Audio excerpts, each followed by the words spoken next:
Here we're told about the manna from heaven. I don't know if you've ever remember Moses was leading the children of Israel to pick manna from heaven. They would find manna from heaven on the ground each morning, the scripture says.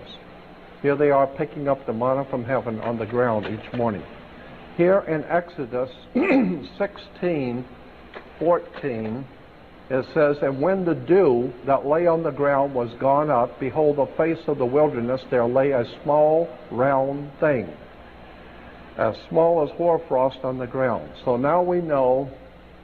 And the next one in 15 says, "And when the children of Israel saw it, they said to each other, to one another, it is manna, for they did not know what it was." In Hebrew, manna simply means, what is it?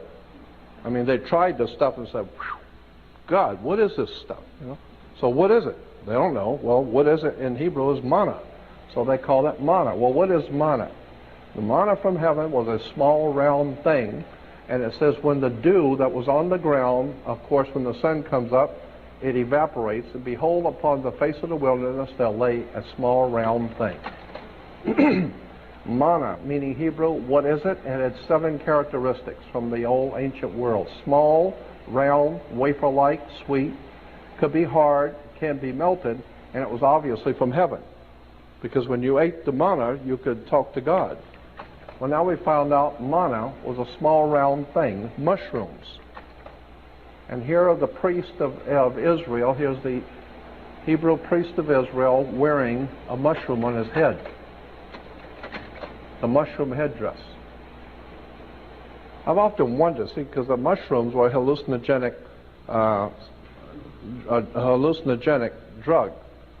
And I've often wondered, is that why they call the priest high priest?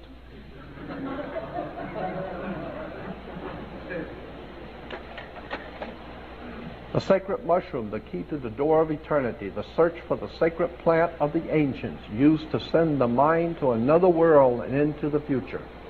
Let me tell you something. I've never tried any drug in the world ever. Not pot, nothing. Ever.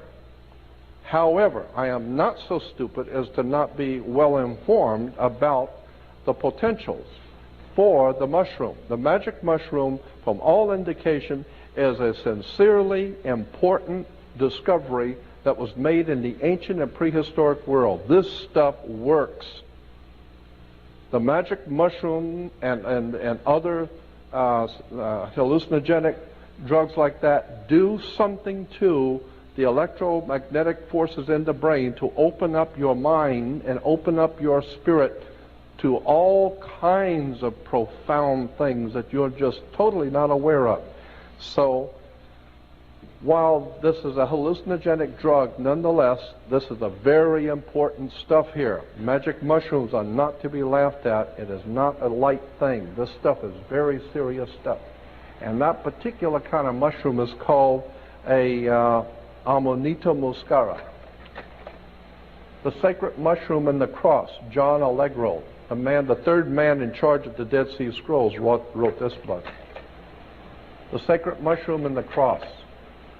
A study of the nature and origins of Christianity within the fertility cults of the ancient Near East by John Allegro. John Allegro was the number 3 man appointed by the state of Israel, England, and America in charge of the Dead Sea Scrolls. The top 3 men that were picked in the beginning were all fired because of what they said was in the Dead Sea Scrolls that was not supposed to be said. All 3 men were fired. There is Amanita muscara. Here in the catacombs of Rome, under the Vatican, you will find paintings in the old catacombs of Amanita muscara being the sacred tree of knowledge of good and evil. Well, the whole concept is if you take the mushroom, it opens up your mind to all kinds of off-the-wall things. Of course, you can talk to God. Here's a small group of mushroom heads. Here's another bunch of them.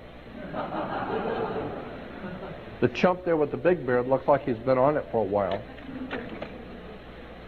Some more mushroom heads. There they are. So when you see these mushroom headdress, just remember that's where it comes from, mushrooms. the high priest, and all the ancient world, all of them took mushrooms. Okay? So that's it on that. There it is, the high priest of Israel with the mushroom. Now,